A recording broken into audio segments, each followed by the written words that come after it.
नमस्कार, अमर छत्तीसगढ़ देख रहे हैं आप और बुलेटिन की शुरुआत रायपुर से आई बड़ी खबर के साथ। राहुल गांधी को सजा के खिलाफ कांग्रेस आज बड़ा प्रदर्शन कर रही है। रायपुर में कांग्रेस धरना प्रदर्शन कर रही है। मुख्यमंत्री भूपेश बघेल भी धरना में शामिल है। गांधी मैदान में धरना में सीएम भूपेश बघेल शामिल होंगे। पीसीसी अध्यक्ष मोहन मरकाम धरना स्थल पर पहुंचे हैं। तो ये बड़ी खबर है रायपुर से। राहुल गांधी कांग्रेस सांसद और कांग्रेस के पूर्व राष्ट्रीय अध्यक्ष राहुल गांधी को सजा के खिलाफ कांग्रेस आज बड़ा प्रदर्शन कर रही है। धरना प्रदर्शन कांग्रेस का जारी है। मुख्यमंत्री भूपेश बघेल भी धरने में शामिल होने वाले हैं। रायपुर के गांधी मैदान में यह धरना आयोजित किया जा रहा है, जिसमें सीएम भूपेश बघेल भी शामिल होने पहुंचेंगे और पीसीसी अध्यक्ष मोहन मरकाम अभी धरना स्थल पर पहुंच चुके हैं। न्यूज़ 18 संवाददाता ममता लांजेवार हमारे साथ जुड़ी हैं और जानकारी के साथ। ममता, कांग्रेस या किसी कांग्रेसी नेता के साथ कभी भी कुछ होता तो सबसे स्ट्रांग आवाज छत्तीसगढ़ से ही आती है। एक बार फिर राहुल गांधी पर एग्रेसिव है कांग्रेस। बिल्कुल, देखिए यही गांधी मैदान है और यहाँ पे कई बार मुख्यमंत्री भूपेश बघेल धरना दे चुके हैं।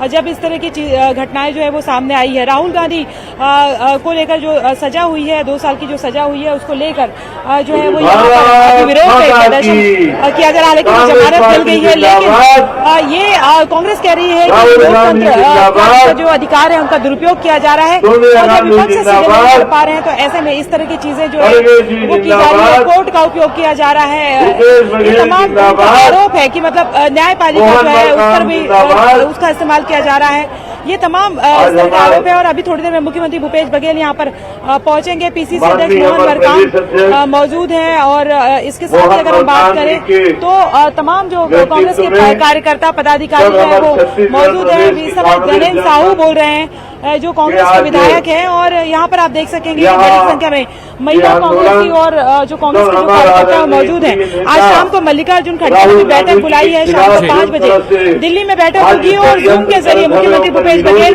और पीसीसी अध्यक्ष मोहन मरकाम भी जुटेंगे। लेकिन उसके पहले अगर आप देखेंगे तो यहाँ पर प्रोटेस्ट किया जा रहा है और उस बैठक में भी रणनीति बनेगी कि पूरे छत्तीसगढ़ में किस तरह से प्रोटेस्ट किया जाएगा। लेकिन यहाँ पर अगर बात करें तो विरोध प्रदर्शन एक तरह से क्या है कि ये दिखाया जा रहा है कि ये जो भी कुछ भी हो रहा है उसके विरोध में जो है किस तरह से कांग्रेस आगे प्रोटेस्ट करेगी। जी बिल्कुल बिल्कुल, आगे भी अपडेट आपसे लेंगे इस धरना प्रदर्शन से जुड़ी हुई। शुक्रिया ममता आपका फिलहाल इस पूरी जानकारी के लिए।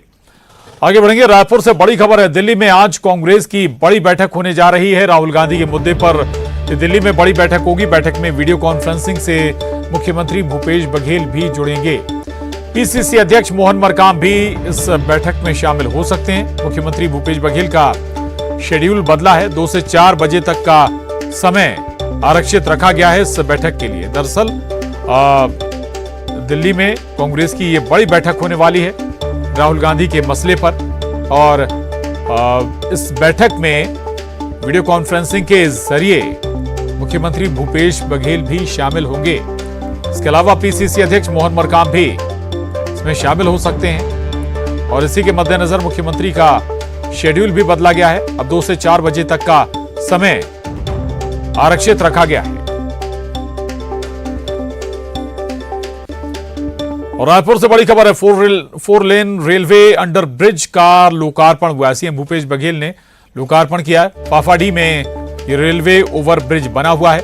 रायपुर बिलासपुर मार्ग पर प्रदेश का पहला 4 लेन रेलवे अंडर ब्रिज 28.11 करोड़ रुपए की लागत से बनकर तैयार हुआ है और शहर की लगभग 5 लाख की आबादी को इससे सीधा फायदा होगा। तो 4 लेन रेलवे अंडर ब्रिज का मुख्यमंत्री भूपेश बघेल ने लोकार्पण किया है। आपको बता दें कि फाफाडी में यह रेलवे अंडर ब्रिज बनाया गया है। रायपुर बिलासपुर मार्ग पर प्रदेश का यह पहला 4 लेन रेलवे अंडर ब्रिज करीब 28.11 करोड़ रुपए की लागत से बना है। और केंद्रीय मंत्री अमित शाह आज से 2 दिनों तक बस्तर के दौरे पर रहेंगे। वो बस्तर में सीआरपीएफ के 84वें स्थापना दिवस के कार्यक्रम में शामिल होंगे। केंद्रीय गृह मंत्री आज शाम जगदलपुर एयरपोर्ट पहुंचेंगे। उसके बाद वो बीएसएफ के हेलीकॉप्टर से करणपुर में मौजूद सीआरपीएफ हेडक्वार्टर पहुंचेंगे। वहां पहुंचकर अमित शाह सीआरपीएफ के आला अधिकारियों के साथ बैठक करने के बाद नक्सल मोर्चे पर तैनात जवानों से मुलाकात करेंगे। साथ ही जवानों और अधिकारियों संग डिनर भी करेंगे। गृह मंत्री बस्तर में एंटी नक्सल ऑपरेशन को लेकर सीआरपीएफ अधिकारियों और जवानों से चर्चा भी करेंगे और कैंप में ही रात गुजारेंगे। वहीं 25 मार्च की सुबह गृह मंत्री सीआरपीएफ के 84वें स्थापना दिवस में शामिल होंगे। सुबह 8 बजे से 11 बजे तक अमित शाह कार्यक्रम में मौजूद रहेंगे। वहीं 3 घंटों के इस कार्यक्रम में सीआरपीएफ के 1000 से ज्यादा जवान अपना कर्तव्य दिखाने के साथ परेड करेंगे। गृह मंत्री अमित शाह जवानों और सीआरपीएफ के अधिकारियों को संबोधित भी करेंगे। इसके साथ ही बीजेपी नेताओं के साथ भी मुलाकात करेंगे।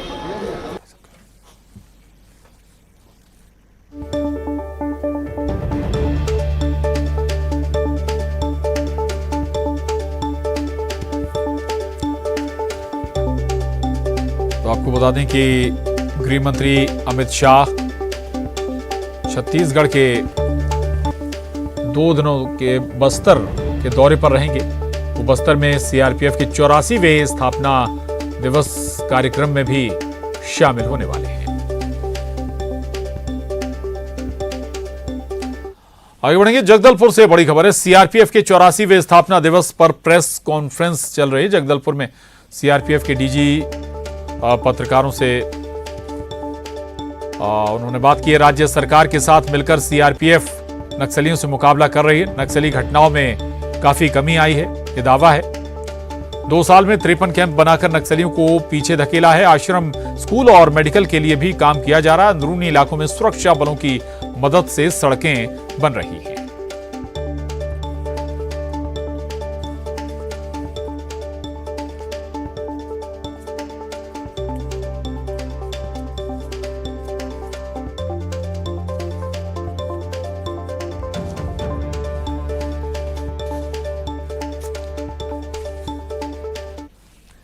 और केंद्रीय गृह मंत्री अमित शाह के बस्तर दौरे पर पूर्व मंत्री अजय चंद्राकर ने कहा कि गृह मंत्री का दौरा एक प्रशासनिक कार्यक्रम है। साथ ही कांग्रेस पर निशाना साधते हुए कहा है कि कांग्रेस सरकार नक्सलियों से लड़ नहीं पाई है, इसलिए गृह मंत्री शाह का यह दौरा जरूरी है। सरकार की असफलता के चलते ही गृह मंत्री को नक्सली घटनाओं पर लगाम लगाने के प्रयास करने पड़े। गृह मंत्री माननीय अमित शाह जी के दौरे एक प्रशासनिक तैयारी का अंग है और इसलिए भी वो दौरा जरूरी था कि कांग्रेस सरकार तो नक्सलियों के खिलाफ कोई लड़ाई लड़ नहीं सकी। भाजपा के कार्यकर्ता टारगेट किलिंग में मारे जा रहे हैं, तो सवाल ही पैदा नहीं होता कि केंद्रीय मंत्रालय को उसको हस्तक्षेप करना पड़े, उसकी भी समीक्षा करनी पड़े। भूपेश बघेल सरकार की असफलता के कारण ही उनको आना पड़ा।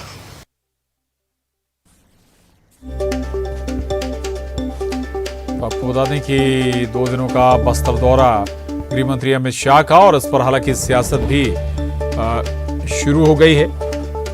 बीजेपी हालांकि इसे प्रशासनिक कार्यक्रम बता रही है।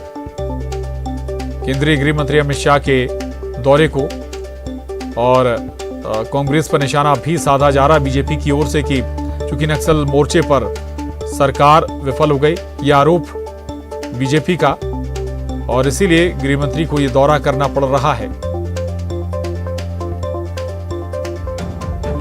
और अगर हम जिक्र करें तो 2 दिनों का ये दौरा नक्सल क्षेत्रों पर फोकस भी है गृह मंत्री अमित शाह का, और इसकी जानकारी सीआरपीएफ अफसरों ने भी रखी है। पत्रकारों से बातचीत के दौरान किन किन मसलों पर चर्चा होनी है, बैठकें होनी है, और यह भी बताया गया सीआरपीएफ के जरिए कि कहां कहां और कैसे नक्सलियों को पीछे धकेला गया है। तो 2 दिनों का अमित शाह का बस्तर दौरा, बीजेपी नेताओं से भी इस दौरे में गृह मंत्री अमित शाह की मुलाकात होनी है। तो गृह मंत्री अमित शाह दौरा करने वाले हैं और केंद्रीय गृह मंत्री अमित शाह के बस्तर दौरे पर सियासत भी चल पड़ी है। आगे बढ़ेंगे, रायपुर से बड़ी खबर है, धान खरीदी की घोषणा पर अब सियासत शुरू हो गई। पूर्व मंत्री अजय चंद्राकर का सीएम बघेल पर तंज, धान खरीदी की तारीख तक दूसरी सरकार शपथ ले लेगी। हमें भूपेश बघेल के किसी भी घोषणा पर चिंता नहीं है। तो अजय चंद्राकर दावा कर रहे हैं कि धान खरीदी की घोषणा पर सियासत भी शुरू हुई है। पूर्व मंत्री अजय चंद्राकर कहते हैं, तंज कसते हैं मुख्यमंत्री भूपेश बघेल पर, कहते हैं धान खरीदी की तारीख तक दूसरी सरकार शपथ ले लेगी। हमें भूपेश बघेल के किसी भी घोषणा पर चिंता नहीं।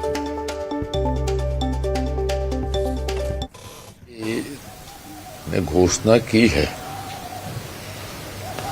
धान खरीदी वो खरीदते हैं 1 दिसंबर से।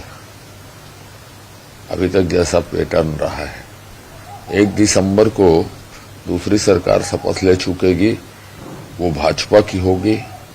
हम अपने घोषणा पत्र में ऐसी कई चीजें किसान के लिए शामिल करके रखेंगे, इसलिए उनकी किसी घोषणाओं की हमें कोई चिंता नहीं है। नहीं तो उनके पास और कोई भी विषय ही नहीं है जिस पर वोट मांग सके, और कोई विषय नहीं है। तो उनके छत्तीसगढ़िया बोलते थे, उसके भी हवा विधानसभा में निकल गई है। नरवा घुरवा गरवा बारी की हवा निकल गई है। और बाकी सब चीजें, सड़क, बिजली, पानी, कानून व्यवस्था, योजनाओं को 13 दिन तक आप लोगों ने सुना है, किसी के पास कोई जवाब नहीं था। तो उनके पास एक ही विषय दिखा कि हम कुछ और बांटने की कोशिश करें तो शायद हम। रायपुर से एक और बड़ी खबर है, जहां आप नेता के छत्तीसगढ़ दौरे पर बीजेपी ने निशाना साधा है। इस पर पूर्व मंत्री अजय चंद्राकर ने कहा कि मनीष सिसोदिया के जेल जाने के बाद आप एक आदमी पार्टी हो गई है। निशाना साधते हुए उन्होंने कहा कि एक तरह से आप भी अब पारिवारिक पार्टी हो गई है। पारिवारिक पार्टियां देश के लिए घातक होती हैं। जो आदर्श केजरीवाल आंदोलन के दौरान बताते थे वो सब हवा हो गए हैं। अजय चंद्राकर ने आम आदमी पार्टी पर कई जुबानी हमले बोले हैं। सिसोदिया जी के जेल जाने के बाद एक आदमी की पार्टी हो गई, केजरीवाल जी की। तो एक तरह से वो भी अब पारिवारिक पार्टी हो गई। और पारिवारिक पार्टियां इस देश के लिए घातक होती हैं। और जो आदर्श केजरीवाल जी आंदोलन के दौरान बताते थे ना, वो सब हवा हो गया है। मंत्री जेल जा रहे हैं उनके, तो यहाँ वो मंत्री कैसे जेल जाएंगे, इसका मॉडल विकसित करेंगे माननीय भूपेश बघेल जी के साथ मिलकर। आगे बढ़ेंगे, सरगुजा संभाग में भूकंप के झटके महसूस किए गए। सुबह 10:28 पर यह भूकंप आया। 5 सेकंड तक झटके महसूस किए गए भूकंप के। सूरजपुर के भटगांव में भूकंप का केंद्र था। 4.1 तीव्रता का यह भूकंप था और सूरजपुर, अंबिकापुर, बैकुंठपुर, कोरिया में लोगों ने झटके महसूस किए हैं। भूकंप से कई घरों में दरारें भी आई हैं। गिरजापुर में मकानों का नुकसान भी हुआ है। कोरिया में 9 महीने में 6 बार भूकंप अभी तक आ चुके हैं। ये तस्वीरें देखिए आप, जब लोगों ने झटके महसूस किए, इसके बाद जान बचाकर लोग घरों से बाहर आ गए। सरगुजा जो वर्तमान राजस्व जिला है उसकी और सूरजपुर जिले का जो सीमा क्षेत्र है, अभी वर्तमान जो प्रारंभिक सूचना मिली है उसके हिसाब से भटगांव से 11 किलोमीटर दूर बताई जा रही है इंटरनेट की सूचना के हिसाब से। लेकिन एग्जैक्ट मैंने अभी जो पता किया वो है लटोरी का एरिया, और लटोरी एरिया हमारे अंबिकापुर से महज 11 किलोमीटर ही दूर है वो भी। हम सभी लोग जानते हैं कि भूकंप तो बहुत सारे अंडरग्राउंड जो सिचुएशन होते हैं उसके कारण उत्पन्न होते हैं, और अभी जान माल की कोई वैसी सूचना तो नहीं मिली है क्षति की। लेकिन 4 से 5 मैग्नीट्यूड का भूकंप आना बेहद खतरनाक संकेत माना जा सकता है। हम सभी लोग जानते हैं 20-22 सालों से उस एरिया में कोल माइंस के एरिया है, उत्खनन का क्षेत्र है। और लटोरी का एरिया इसके पहले तो कभी भी सेंसिटिव रूप में नहीं आइडेंटिफाई हुआ है, लेकिन जो कोल माइंस है उस बस्ती के पास कहीं ना कहीं एडजस्टमेंट पृथ्वी के धरातल का जो अंडरग्राउंड है हमारा, उसमें एडजस्टमेंट का कोई ना कोई फंक्शन, कोई ना कोई क्रिया भूगर्भिक क्रिया वहां पर हो रही है। आगे बढ़ेंगे। रायपुर से बड़ी खबर है। बीजेपी के राष्ट्रीय अध्यक्ष जेपी नड्डा पर सीएम ने निशाना साधा है। मुख्यमंत्री भूपेश बघेल ने ट्वीट कर निशाना साधा। जेपी नड्डा के आरोपों पर सीएम ने पलटवार किया। पूछा, नीरव और ललित मोदी को बचाने के लिए ओबीसी समाज की आड़ क्यों ले रहे हैं। भूपेश बघेल ने ट्वीट के साथ रमन सिंह का एक वीडियो डाला है। वीडियो में रमन सिंह ने भूपेश को छोटा आदमी कहा था। भूपेश बघेल ने पूछा, क्या बीजेपी ओबीसी को छोटा आदमी मानती है।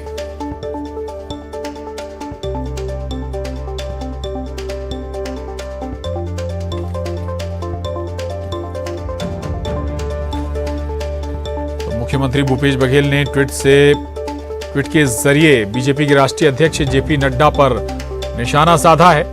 मुख्यमंत्री भूपेश बघेल ने ट्विटर के जरिए जेपी नड्डा के आरोपों पर पलटवार किया है। पूछा है कि नीरव और ललित मोदी को बचाने के लिए ओबीसी समाज की आड़ क्यों ले रहे हैं। भूपेश बघेल ने ट्वीट के साथ रमन सिंह का एक वीडियो भी डाला है।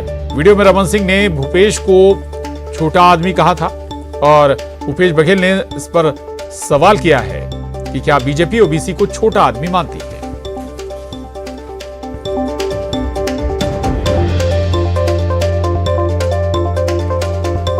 तो मुख्यमंत्री भूपेश बघेल ने ट्वीट कर बीजेपी के राष्ट्रीय अध्यक्ष जेपी नड्डा पर हमला बोला है और पूछा है कि नीरव मोदी को क्यों बचा रहे हैं। आगे बढ़ेंगे और बड़ी खबर सुकमा से है। केंद्रीय गृह मंत्री अमित शाह के दौरे से ठीक पहले 16 नक्सली ने आत्मसमर्पण किया है। 8 लाख का एक और 5 लाख का एक इनामी नक्सली जिसने सरेंडर किया है। भरमार बंदूक के साथ हिडमा ने सरेंडर किया है। दर्जनों मामले में शामिल था। कई वारंट इसके खिलाफ जारी हो चुके थे। सीआरपीएफ व जिला बल का संयुक्त प्रयास है। ये पूना नरकोम अभियान का असर है। ये बड़ी खबर है सुकमा से, जहां केंद्रीय गृह मंत्री अमित शाह के दौरे से ठीक पहले 16 नक्सलियों ने आत्मसमर्पण कर दिया है। इनमें 2 बड़े इनामी नक्सली भी शामिल हैं। एक 8 लाख का इनामी है तो दूसरा 5 लाख का इनामी नक्सली जिसने सरेंडर कर दिया है। भरमार बंदूक के साथ हिडमा ने सरेंडर किया है। दर्जनों मामले में ये शामिल रहा है। कई वारंट इसके खिलाफ जारी हो चुके थे। सीआरपीएफ और जिला बल की संयुक्त कोशिश के बाद ये बड़ी सफलता सुरक्षा बलों को मिली है। पूना नरकोम अभियान का भी ये असर कहा जा रहा है। ये बड़ी खबर है। इस वक्त की एक्सक्लूसिव तस्वीरें भी आपके टीवी स्क्रीन पर हैं। एक साथ 16 नक्सलियों ने सरेंडर किया है। इनमें 2 बड़े इनामी नक्सली भी शामिल हैं। इनमें से एक पर 8 लाख का इनाम रखा गया था जबकि एक पर 5 लाख का इनाम था।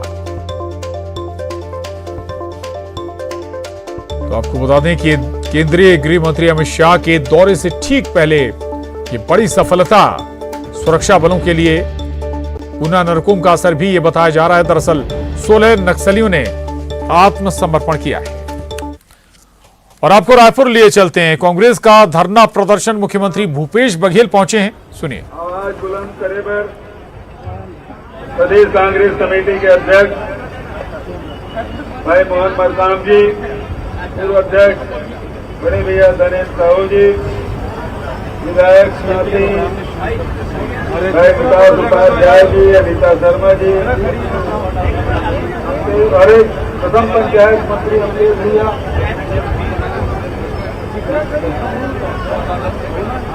लक्ष्मी गुरु जी, भाई श्री देवांगन जी, भाई सुरेंद्र शर्मा जी, सुभाष उप्पर जी और रवि घोष जी, विजय सेवर जी, शहर और ग्रामीण के अध्यक्ष, ब्लॉक अध्यक्ष, सब महिला कांग्रेस, युवा कांग्रेस, भाई सेवा दल ये सब पदाधिकारी मन, प्रदेश कांग्रेस कमेटी के सब पदाधिकारी मन, हमारे सबों प्रकोष्ठ के सब साथी में उपस्थित है।